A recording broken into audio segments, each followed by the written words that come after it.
is we watched Lawrence Welk, we watched the Lennon Sisters, we watched the Osmonds on the Andy Williams show, because they were the only group that was singing without instruments. Many times they would do many songs a cappella, and we would hear their harmonies. We'd go nuts. I mean, they were great on the Andy Williams show. The McGuire Sisters, Sing Along with Mitch.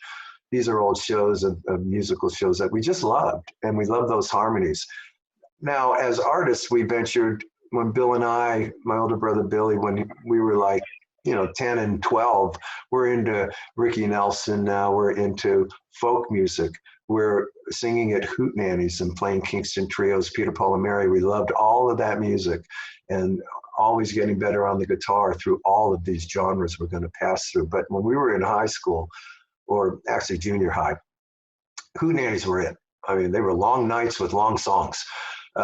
Now, it's classic, but it's true. When the Beatles arrived, then the Beatles now told me and my brother Bill, look, there's 4 people in your band. This is what you look like. Here's what you play. Here's the gear you buy. Here's the songs you can learn. They gave us everything. And we were at the age of spongeness, I call it, where we absorbed everything they had to offer. And by that time, we're done with the folk music. We're done with the Bushwhacks and the Vitalis, and we're just letting our hair down. Dad's getting a little intimidated by all this. This looks like, what is with these Beatles? This is not good. This is a danger, blah, blah, blah. So we went through that. But their songs and our ability, actually, we put our brother Barry on the bass and our brother John on drums, because we lived in Newport, Middletown, Rhode Island. There's nothing going on. You pull from within. We got 7 kids in the family. There's a DNA component to music that we discovered amongst ourselves, and we could work with that. So there's 4 of us. Now we're doing Beatles songs, but we're learning so many songs we can get work. So in high school, we get to work at a local club in Newport called Dorian's, a sailors club, basically. The military was there at the time, military city. And we got very good. If you play 4 hours a night, I don't care what age you are, you're going to become very good. And we did that with John as a 10-year-old, Barry as a 12-year-old. I don't know how they allowed that in our town for us to play at a club on weekends while we're in grade school and high school, but that's what we did. And the Beatles, their music then filtered in with the folk music and the Ricky Nelson, the Everly Brothers, everything would come, the Andrews Sisters, the Osmonds. It's all pooling inside of us now. And these become your roots. This is where you write a song. We heard the Beatles wrote songs. We started writing songs because of that. They do? They write their own? You're kidding. I mean, look, you're 12 and 13. We can do anything at 12 and 13. We can write. And so we did, and we could. And that was just a real good musical adventure. By the time you're in high school playing these Beatles songs in a club, you are hooked. We are hooked as a performing unit. And of course, that's when Dad gets noticed, and we're not only hooked, we're very good. So we're at a club at Dorian's. I'm like a sophomore in high school. Bill's a junior, kids in grade school, Barry and John. Guy from the Today Show sees us perform, go, oh my goodness, look at these brothers. They are so good. And they brought us to New York and put us on the Today Show. Just from that. And then from that, they gave us 20 minutes. Barbara Walters and Hugh Downs were the hosts. We did 20 minutes of cover tunes, and but got noticed on that television appearance, of course. And that started the whole ball rolling. That was going to lead toward a hit record eventually.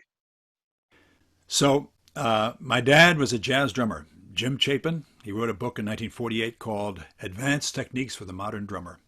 And he's very famous to a small number of people. Those people are jazz drummers who use his book.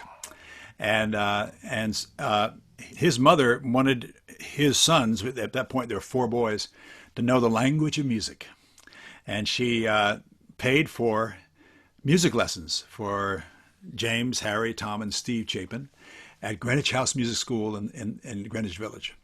And James took piano. He's the oldest, took piano. Harry took trumpet. I took clarinet, and Steve took piano. And James was the kind of non-musical one, the oldest one. And then Steve, a little bit later, my mother remarried, and my stepfather bought a brownstone in Brooklyn. And in Brooklyn Heights, Steve and I became choir boys at a Episcopal church in Brooklyn, Anglican choir, boys and men. And so now, go ahead. At 8 years old, I was 8 and Steve was 6. And that is now at 12 years old, out in our summer place in Jersey, my aunt played us a recording in the only hi-fi in the valley. Remember hi-fis? This is 1950, summer of 57, I think. A recording called The Weavers at Carnegie Hall. And the Weavers were a seminal folk group who were blacklisted because they were lefties. And in 1955, they got together again and recorded and did a reunion concert with the four of them. It was Ronnie Gilbert, the wonderful heraldic alto, contralto voice, Lee Hayes, Fred Hellerman, and Pete Seeger. And they played this concert and they recorded it. And a year or two later, we heard the recording, and it changed our life, as it did many, many people, including people I talked to Tom Paxton once, who said, "That's the record that got me too." And it opens with Pete Seeger going ding ding ding ding ding ding ding on the banjo, like a bugle call, and the crowd goes because they knew it was going to be Darlin' Corey, and they did this whole concert, each song better than the other, songs I'd never heard, some I knew. I mean, and songs about social justice, songs about humorous songs, songs of union songs, songs that you didn't realize were union songs, like 16 tons, what do you get? Another day older and deeper in debt. We listened to that recording all summer long. End of the summer, Harry says, we could do that. And he got a 5-string banjo, which I have here actually. It was my grandma's brother's banjo, and it was in her basement, Harry Forbes, from 1900. Harry got it fixed up. I got a guitar, and Steve and Harry and I became the Chapin brothers. And that's how we started playing this kind of music, learning from the Weavers first, and then eventually writing our own songs. And when we started, we were all musicians, so we could sing in tune. But Steve and I were good singers. We were harmony singers, choir boys. And Harry had never done that. He was not in the choir. He was a little bit older, but he was like the we can do that. He was the older brother who, and fearless. So he was Melody Chapin. He did melody, and he had his two brothers who could sing harmony, and that's how we started. And that has been the kind of crooked road that has led to where I am today. But the joy of making music, I hated the clarinet, frankly. I had a lousy clarinet and lousy teachers. When I picked the guitar up, it was like, oh, whoa, I can sing with this. And I still love picking up a good guitar and playing it. I play banjo and I play auto harp and 12-string guitar and various things, but I really enjoy it. And it's been, I'm 75 this year, and we started when I was 12. Off of that TV show, we're getting signed to Johnny Nash's label, Joda, which is a black label in New York. And we got signed to that, put out a release that flopped, and they dropped us. Then we went to Mercury Phillips. Shelby Singleton signed us after that, and we put 3 records out while I was in 10th and 11th grade that didn't do well either. So we've had 2 yeses, plenty of no's, and we're not happening. At the time of the second drop on Mercury Phillips, that's where we met Artie Kornfeld, our producer at that label. He was 22. We're all very, very young, but we clicked. So when Mercury dropped us, Artie quit too and went with us, and he and his writing partner, Steve Duboff, sat down and wrote The Rain in the Park and Other Things, which was going to be our first million seller for us. Took the 4 brothers into the studio, recorded that record as you hear it today, and took the record and the brothers, and then decided right then, after we'd been dropped from 2 labels, 3 flops, the solution to all of this for them is to put our mother in the group. Okay, so that's when that happens. We're not feeling confident at all. Why would you? This move just seems to be to teenage boys, like, what are you doing to us? She was an early influence, and her brother, my Uncle Bobby.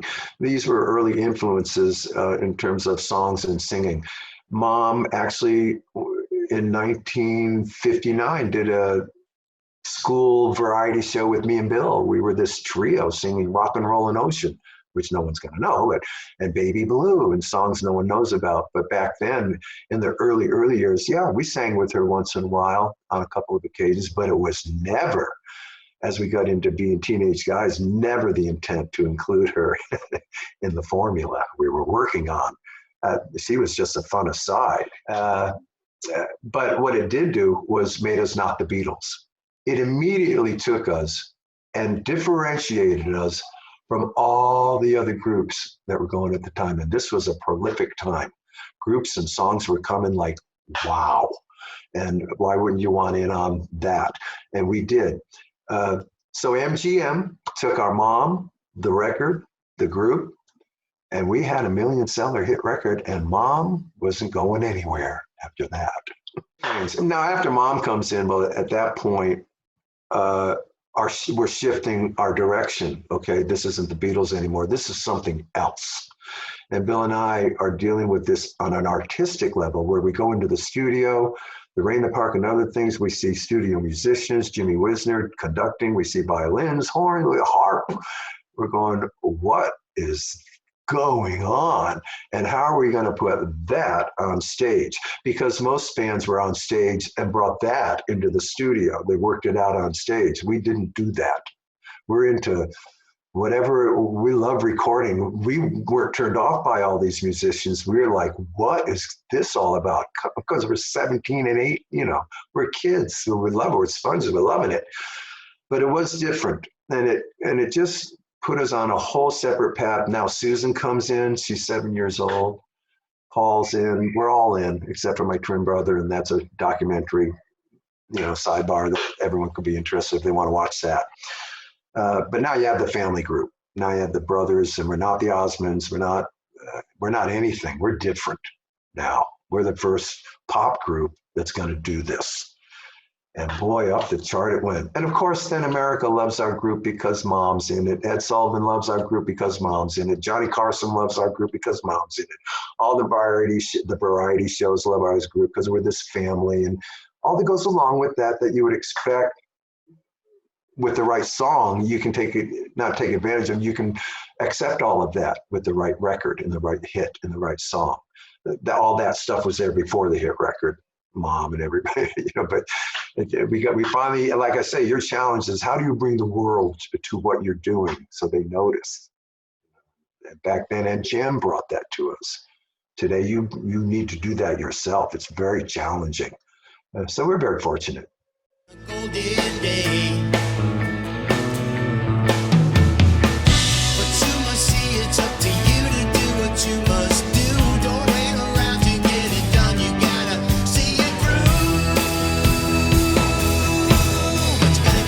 That's the way it's supposed to be.